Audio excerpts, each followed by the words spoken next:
Apocalipsis capítulo 18, desde el versículo 3, para la gloria del Señor. Porque todas las naciones han bebido del vino del furor de su fornicación, y los reyes de la tierra han fornicado con ella, y los mercaderes de la tierra se han enriquecido de la potencia de sus deleites.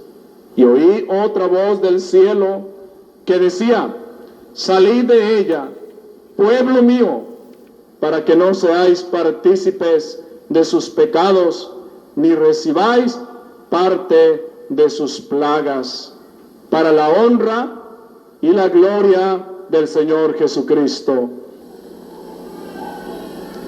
Lo que acabamos de leer dice: porque todas las naciones han bebido del vino del furor de su fornicación. ¿Qué cosa es fornicación? Que es una unión ilegal. Es una unión, hermanos, sin el permiso. Una unión, hermanos, fuera de la ley de Dios. Todas las naciones han bebido del vino del furor de su fornicación. Fornicación, de su comunión fuera de la ley de Dios. Dice: y los reyes de la tierra han fornicado con ella. ¿Están unidos? Pregunto, ¿están unidos? Dicen que no, porque los jóvenes no están unidos, pero fornicaron. Los reyes están separados, los gobiernos están separados, sin embargo, tienen cierta unión, una unión fornicaria. ¿Qué sucedió, hermanos, en estos días en la ciudad de Guadalajara, donde existen muchas incógnitas, muchas preguntas? ¿Por qué mataron al cardenal de Guadalajara? Fue un error, fue una equivocación, fue un accidente donde 11 balazos entraron en el mismo cuerpo. Fueron 11 accidentes, no uno, fueron 11 accidentes. Inmediatamente se deja venir el presidente de la República y en esa misma tarde está en la ciudad de Guadalajara. Se llama fornicación. A cubrir los errores que existen en esa iglesia. Al público. Hermanos, porque el clero está impuesto a darles mentiritas y mentiritas cada vez a los creyentes de esa iglesia. Historias absurdas que ni los niños los creen.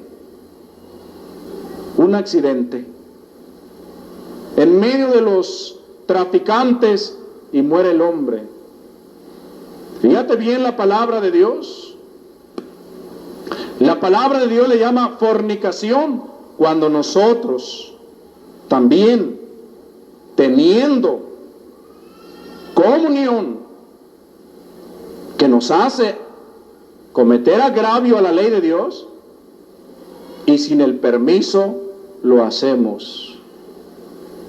Porque nadie tiene permiso para pecar, dice la Biblia católica. Y los reyes de la tierra han fornicado con ella, y los industriales, y los mercaderes, y los ricos de la tierra se han enriquecido de la potencia de sus deleites. Se han enriquecido de sus fiestas. Se han enriquecido, hermanos, de sus tradiciones. Y van en el acuerdo, porque es una fornicación. Sin embargo, se sienten independientes los unos y los otros. Y oí otra voz del cielo que decía: es la doctrina, es la revelación. Salid de ella, de esa ciudad, hermanos, de esa fornicación, de esa mujer. Salid de ella, pueblo mío. Que los reyes fornican, que los gobiernos fornican, que los mercaderes fornican para enriquecerse. Salid de ella, pueblo mío, para que no seáis partícipes de sus pecados, ni recibáis parte de sus plagas. Hay plagas para ellos. Y si alguno de nosotros, no la iglesia, se aparta del Señor y fornica con el pecado de la mujer, que representa simbólicamente al clero, y fornica, recibirá la plaga, recibirá el pecado. ¿Quién es esta mujer a la cual se le conoce como la Gran Babilonia? Fíjate bien, hermanos. Dice el verso 9: y los reyes de la tierra que han fornicado con ella y con ella han vivido en deleites, llorarán y harán lamentación sobre ella cuando vean el humo de su incendio. O sea, estamos hablando del pago de aquella mujer que está sentada, dice el verso 7, dice: cuando ella se ha glorificado y ha vivido en deleites, tanto dadle de tormento y llanto, porque dice en su corazón: yo estoy sentada como reina y no soy viuda, pero no tiene marido. Y no soy viuda, dice, pero no tiene marido. Y no veré llanto, por lo cual en un solo día vendrán sus plagas, muerte, llanto y hambre, y será quemada con fuego, porque poderoso es Dios, el Señor, que la juzga. ¿Quién es esta mujer? Fíjate bien, hermanos. Esta mujer, hermanos, dice en Apocalipsis 17,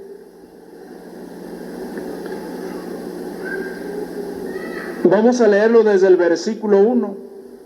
Vino entonces uno de los 7 ángeles que tenía las 7 copas y habló conmigo diciéndome: ven acá y te mostraré la sentencia contra la gran ramera. ¿Cómo la considera? ¿La gran qué? Quiere decir que hay otras rameras, pero esta es la gran, la que está sentada sobre muchas aguas.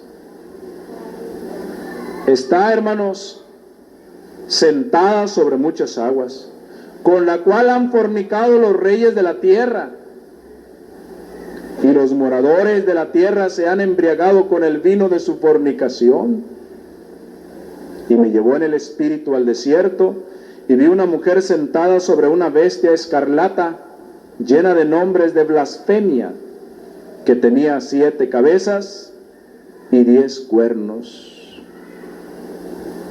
Y la mujer estaba vestida de púrpura y escarlata y adornada de oro, de piedras preciosas y de perlas, y tenía en la mano un cáliz de oro lleno de abominaciones y de la inmundicia de sus fornicaciones.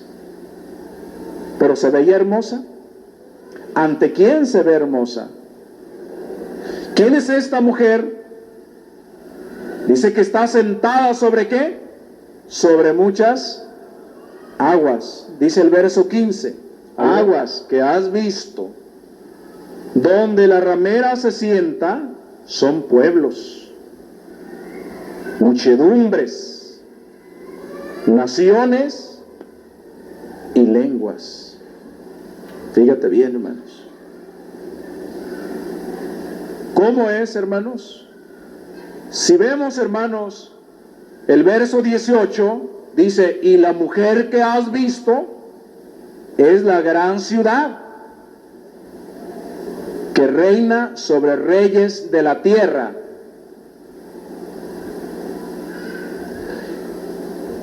La mujer está representada por una ciudad que le dicen el Vaticano, que a su vez está rodeada de agua. Las aguas significan ¿qué? Pueblos, muchedumbres, ¿verdad? Millones, naciones y lenguas. ¿Y qué han hecho estos pueblos? ¿Y qué han hecho estas muchedumbres? Han fornicado, han bebido de ese cáliz de oro, pero que está lleno ¿de qué?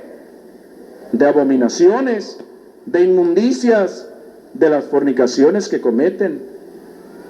Ahí está aquella mujer con muchos emblemas que aparentemente hablan de santidad y de bendiciones, como llamarle San Ignacio de Loyola a un asesino acérrimo de la humanidad, un criminal. Llamarle santo a los criminales, a los locos, como le llaman ellos, San Francisco de Asís, por hermano Coyote, al otro loco, hermano Ratón. Son abominaciones, eso y otras cosas más. Pero esa unión de fornicación que hay entre pueblos y reyes, con esa ciudad, con la gran ramera, la Babilonia la grande, la madre de las fornicaciones. Aquellos, hermanos, que se han separado de esa madre abominable, se dedica a hacerles guerra, cuanto más al pueblo de Dios, cuanto más al pueblo de Dios. Y la palabra de Dios dice, salid de en medio de ellos. San Pablo también lo refiere en la segunda de Corintios, capítulo 6, versículo 14. No os unáis en yugo desigual con los incrédulos, porque qué compañerismo tiene la justicia con la injusticia, y qué comunión la luz con las tinieblas. Según la historia de la Iglesia Católica, narrada por Mauricio La Chatre, es la historia de la Iglesia Católica lo que yo voy a leer, extractos de la historia escritos en un libro que se llama Ecumenismo. El libro aquí lo tengo. Existe en la historia la noche de San Bartolomé, y 3 para amanecer 24 de agosto de 1572. ¿Sí? ¿Sí apuntaron? Vamos a ver lo que sucedió. Veamos lo que traen las uniones sin la bendición de Dios. Si los protestantes de aquel tiempo, los evangélicos de aquella época, del año 1500, no estaban de acuerdo con estas fornicaciones, no estaban de acuerdo con estas doctrinas, si no estaban de acuerdo con esta herejía, ¿por qué? ¿Por qué tuvieron que unirse? Esto sucedió en aquella época cuando era rey Carlos XII, habiendo muerto Francisco II, Carlos IX, habiendo muerto Francisco II, que era su hermano, y le sucedió al poder su hermano Carlos IX en Francia. Para ese entonces solamente tenía, ¿cuántos años? Tenía 11 años, pero su mamá, que era una mujer llena de Satanás, que se llamaba Catalina de Médicis, en Francia, en el año 1500 aproximadamente, de la 50 más o menos, que también era madre de Carlos IX y Francisco II, que había muerto. Como ese niño apenas tenía 11 años, esa madre obligó a su hijo para que la considerara ya, hermanos, con un poder, porque ella, siendo una enemiga acérrima de los evangélicos, que le llamaban en aquel tiempo hugonotes o protestantes, aunque ya había parlamento y en el parlamento había diputados evangélicos o protestantes, entonces se convocó a una asamblea para discutir cuestiones religiosas, claro, que afectaban al reino. Entonces fue precedida por aquel, pues era un niño, hermanos, insensato, ¿verdad? Y realmente había solamente 27 diputados. De los 12 en ese parlamento hubo 27 diputados protestantes y 12 ministros evangélicos. Allí en esa conferencia se trataba de organizarse, pero astutamente Catalina de Médicis, como era una fanática católica, fanático es matar, es criminal, buscando qué hacer en contra de los evangélicos, y al ver que la edad de su hijo no era para poder comprender esas cosas para destruirlos, entonces ella tomó una medida en el parlamento francés, lo obligaba a él, entonces lo obligó que la invistiera de una autoridad civil y militar de sus estados. Tenía una facultad esa mujer. Fíjate lo que hace. Pero eso no era la iglesia, era un rey, pero era un rey que fornicaba, que llenaba la copa de oro con cáliz, con vino ¿de qué? De abominaciones. Luego dueña de ese poder civil y militar de Francia, esa mujer Catalina de Médicis, empezó, hermanos, a fraguar, a organizar la muerte de muchos evangélicos. No obstante, dice, de que en la ciudad de París vivían muchos miles de protestantes, su jefe máximo se llamaba el almirante Coligny. No residía allí, y habiendo dado pruebas de que era un hombre valiente, era un gran estratega, Catalina de Médicis y Carlos IX le temían, porque era un hombre muy inteligente. Por lo tanto, deseaban que también él muriera y que murieran todos los protestantes. ¿Cómo le harían para hacer eso? Se llevaría a cabo una matanza en la capital francesa. Buscaron cómo atraer a las personas más importantes de los protestantes o evangélicos para engañar Catalina de Médicis, para poder engañar mejor a Coligny y a los otros jefes protestantes. Escribió la idea de casar, concibió entonces la idea de casar a su hija Margarita, de quien se decía que había tenido muchos amantes, hasta sus propios hermanos, con el príncipe Enrique Navarra, considerado el protector y también jefe de los protestantes. ¿Cómo estaban urdiendo? Bíblicamente, ¿Hubo casos de esos? ¿Hubo casos de estos? Bíblicamente, hermanos, hubo casos.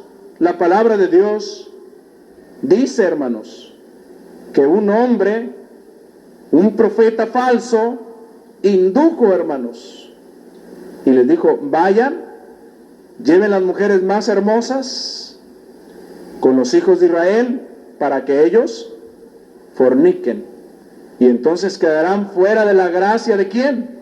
Y entonces podrán ustedes vencerlos, pero antes no van a poder.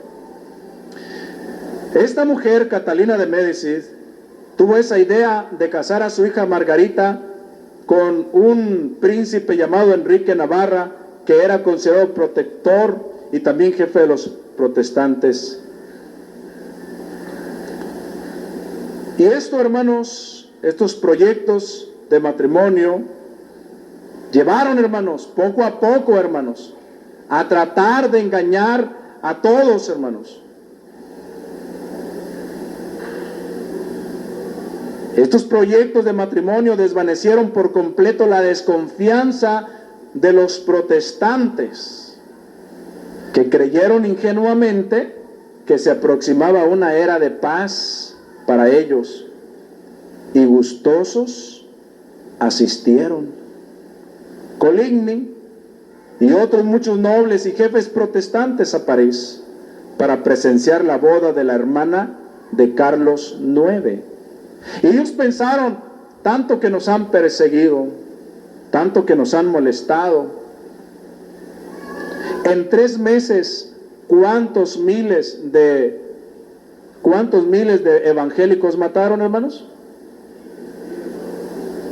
10,000. En 3 meses, 10,000 evangélicos mataron, con cualquier pretexto. ¿Serán de confianza? Llegaron todos los jefes de los evangélicos, y entonces dice que para presenciar a ver el matrimonio de Carlos IX y su execrable madre hicieron un uso de las más refinadas hipocresías, pues los colmaron de todo género de atenciones. ¿Cómo lo recibieron? ¿Cómo estás? ¿Y los besaron delante de la gente? ¿Delante de los evangélicos? Sí. Muchas atenciones. Catalina abrazó con fingida ternura al almirante Coligny, al cual le tenían mucho miedo, porque era un hombre muy inteligente, y lo llenó de caricias. Y Carlos IX también lo abrazó y le llamó padre. ¿Cómo lo consideró? Hipócritamente: este es mi padre, este es el más grande. En fin, hermanos, títulos que dicen: ay, ¿cómo lo quieren a, verdad? ¿Cómo la quiere a? Mentiras. Es hipocresía, es mentira, es una fornicación en que cayeron. Fíjate, como cada día había más evangélicos, porque la palabra que se habla es una palabra basada en la Biblia y no en las tradiciones de los hombres, fueron minando, buscando la forma de cómo destruirlos. En ese tiempo existía el Papa Pío V, y hermanos, trata de buscar a los jesuitas. Los jesuitas es una orden que actualmente el Papa les tiene miedo. Los jesuitas ha sido una orden que empezó en tiempo de los candalucenses, pero que tomó fuerza por Ignacio de Loyola, un criminal asesino que mató mucha gente. Ignacio de Loyola, ahora le llaman San Ignacio de Loyola. Y entonces el Papa Pío V le escribe al nuevo general de los jesuitas, Duque de Candia, porque los jesuitas aproximadamente se confirmó bien fuerte en 1540 la orden de los jesuitas, cuando Ignacio de Loyola, el asesino, comandaba, los juntó a favor del Papa.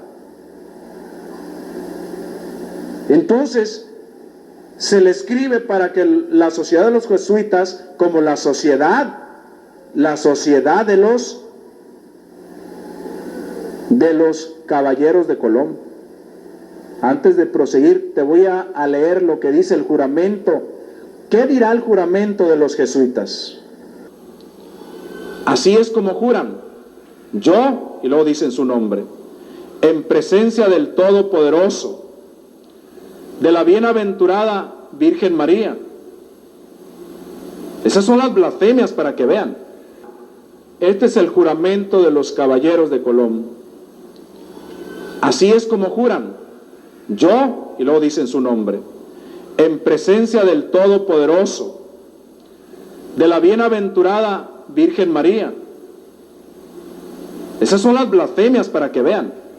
Del bienaventurado San Juan Bautista, de los santos apóstoles, San Pedro y San Pablo, de todos los santos, sagradas huestes del cielo, y de ti, mi Santísimo Padre, el superior de la Sociedad de Jesús, fundada por San Ignacio de Loyola, así dice aquí.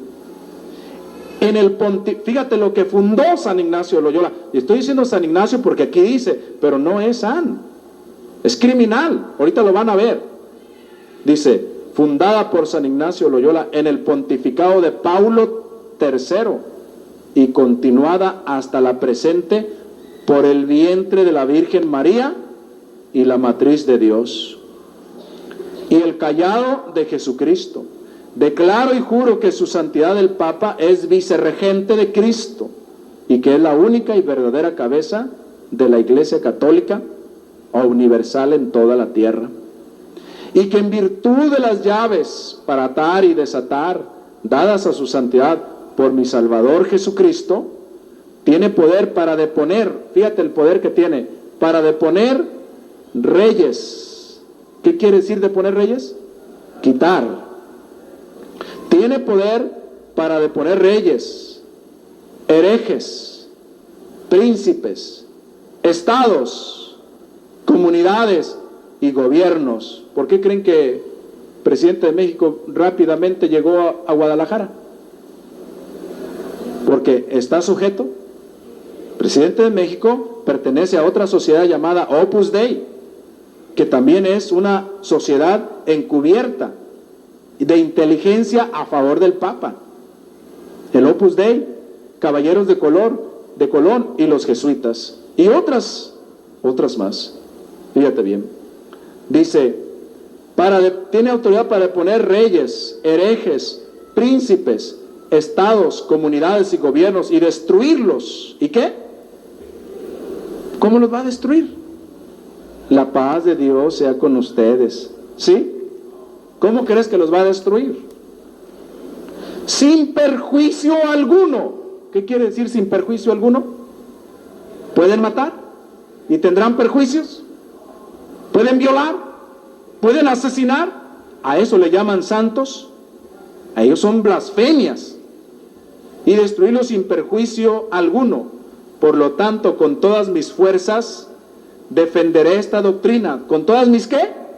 Mis fuerzas espirituales, armas, estrategias, crimen.